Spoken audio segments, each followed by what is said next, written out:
as you can tell, yes, I went to a video game convention, R2V2, or Rock River Valley Video Games. This is a show that was put on by the Gaming Outsiders, which is a local video game group. They do a podcast and reviews and news on video games and everything. A good group. I actually approached them and volunteered and said, hey, if you guys need any help putting on tournaments or anything, I'm willing to be a tournament organizer. Being that it's a smaller group, I had actually given up being a tournament organizer, or a TO as it's called in the FGC, nearly 10 years ago.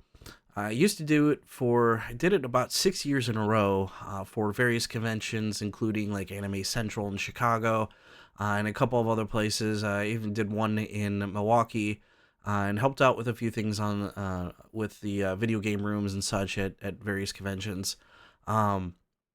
And I gave him kind of my resume for all the different conventions I've been to and helped out with, and they kind of came back and they said, "Hey, I actually want you to run the tournaments, all of them," which I was not willing to really do, but I did want to be a part of it. So I said, "You know what? I'll tell you what. I will find a group that will actually have more time," because I said you're just one person doing all the tournaments, and they wanted like Street Fighter, Smash Brothers, Tekken, and Guilty Gear, and other ones.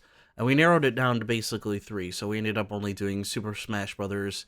Well, actually two: Super Smash Brothers and Street Fighter. We had one person show up for Tekken, and nobody else.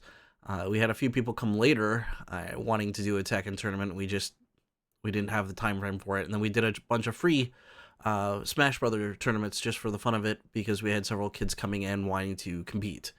And we encourage that. So we're like, well, instead of paying the $5 fee like we normally would and have a cash prize, we'll give you something, something nice for you to win, just as an incentive. And it went well. I did bring in the Northwestern Illinois Smash group, who Demonica is the guy who basically owns the group, and he brought in a couple of his buddies to help. And I helped set that all up with him on Friday, because the convention was only 2 days long. And it was very short hours, from like 10 to 4 basically on Sunday, and I think 10 to 6 on Saturday. And didn't go for very long. The location was at Cliff Breakers, which is a staple in Rockford, Illinois, an old place. Had been recently remodeled during the pandemic. And it looks really nice. They do have plans of opening their own restaurant inside.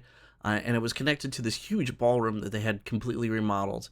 I'll actually have a video at the end of this, just of some brief shots of the ballroom itself and things. But it was very nice. I think the only complaint that they had that I heard was they wished there were more vendors. We had vendors coming from as far as St. Louis. It was pretty neat. We could have done a little more, but we had the game tournaments on one side. We even had, I brought in my buddy Kyle from Sincerely Classics Arcade. He brought 22 arcade cabinets, including 2 pinball machines, and I helped set that up as his crew also didn't show up. It was basically just him and his wife, so I helped out putting together some of the arcade machines, moving them in and out, and helping clean up on that. And I worked with Kyle actually during my stints when I did conventions on the regular. So him and I are pretty good friends, and I got him the gig, so we had a good time. There was a live band, 3 live bands actually Saturday night. It turned, after the convention, it kind of turned into an adult night, where it was just, they had, the hotel opened up the bar. They actually said that they did very well. Everybody had a great time. We had the arcades right there next to the stage. People could come over, play a couple games while listening and hanging out to the music. It was a good time. I didn't stick around too long. I think I only stuck around for the first band and half of the second band before I disappeared. I needed my sleep. But people said they had a great time. So I did find one game while there. There was also a small museum that one of the Gaming Outsiders, who actually turned out to be a guy that I went to school with, brought in his little collection. He was a super collector, as I would categorize him.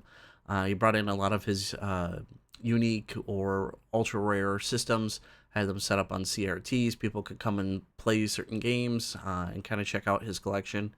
What else? There was a really neat. I unfortunately didn't get a chance to play it. There was in the basement.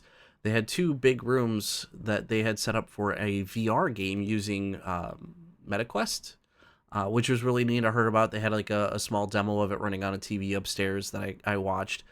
Basically, it took the entire room and framed it over as a one large virtual room, and it was like a 4-on-4 type team battle kind of thing, and had you could go up and down elevators to 3 different levels. I mean, it was really neat. I do wish I had an opportunity to play it, but I just, with trying to keep up with tournaments and hanging around the arcades and everything, and making sure that they were still working and everything else I was doing, I just didn't have the time. But I had fun overall. So again, we'll see some shots of that at the end of this. But getting into the pickups, we're going to start first with the two things that are video game related, but not video games. Music, in fact. I actually picked up the soundtrack to Persona 5.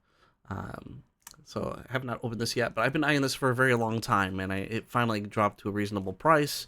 And I was like, well, I guess I'm going to grab it, because it was on my list. I really do love the soundtrack for Persona 5. And the second thing I got was the Virtual Fighter 2 soundtrack on vinyl. I thought this was cool. This is actually the Cartridge Thunder exclusive edition. So it has the OBI here, and on the inside it has this really neat fold gate of all the different characters. And then, of course, their exclusive LPs here. I think we have, this is the orange one, the other one's blue. I thought these were really neat. So this is the exclusive with the splatter orange on it. I thought that was really neat. There's side A.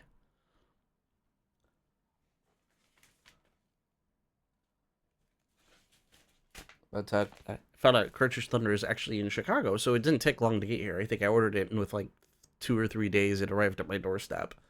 But super excited. Virtua Fighter 2, aside from Virtua Fighter 4 and 5, are probably one of my favorites. And it was actually the first Virtua Fighter I actually played, was Virtua Fighter 2. So yeah, I had some fond memories of that. Moving on from there, I guess I'll show the game that I actually got at the convention. This case is not what came with it, but this is a custom case for Streets of Rage 2. I've been getting a couple of these just to get some of my loose Game Gear games that I don't have original boxes for, so this is kind of cool. I think this is a customgameboxes.com, and then you can get them in black or purple or whatever. But inside is actually the Game of God and the pristine manual that came with it too. I had actually been looking for this game for some time, just because I heard it was actually pretty good on the Game Gear. And I really need to dust mine off and maybe do the screen mod on it. But moving on from there, of course I had to get a Vita game for this month. We got Tokatan, which is a shoot 'em up with a octopus. So this is Play Asia number 61 out of the set. One that I didn't have, obviously. Found it on Video Games Plus. They had a few copies remaining. They have a couple other titles that I don't think I have either for this set, but that's not what I'm really going for a complete set for. There's quite a few that are now stupid expensive that I probably will be ignoring. But it really was itching for a new Vita game, so of course I picked that up. Next we have Gundam Breaker 4. Really looking forward to getting this one. Happened to be in GameStop, and they had one copy on the PS5 left. And my partner was with me, and she ended up getting the Switch version. So I don't have to worry about that, because she is the Switch collector. I avoid that stuff. She takes all that from me. So that's fun, because I do like Gundam games. I actually just recently finished Super Robot Wars 5 on the Vita. I had been working on that game for over 2 years on and off. I finally sat down. I said, you know what? I'm 10 levels away from finishing the game. Each level takes roughly an hour to an hour and a half to go through. So I ended up just chugging through it. Spent many evenings just trying to kind of push myself to finally get through that game. And I enjoy it. I like the Super Robot War series. I also got Renatus. I guess this one didn't get really great reviews from NIS. I thought it looked pretty good. I'm not sure how it's going to turn out, but I'm interested in kind of seeing where the story goes. I just found it kind of fascinating, so I'm not sure that this will be probably sitting in my backlog for a while. And the last game, of course, everybody pretty much got this one. Ys 10 Nordics. Really looking forward to this one as well. I love the Ys series. I'm looking forward to Oath of Felgano being re-released here it was just recently announced coming out in March. So I'm finally catching up on some of the Ys series. I think the only one I haven't played yet is probably 3, 4, and 5. I have to go back and look. I know I've played books 1 and 2, and then the recent ones. Yeah. So that's it for now. As always, well, I'll leave you guys with the video, and we'll see you next time.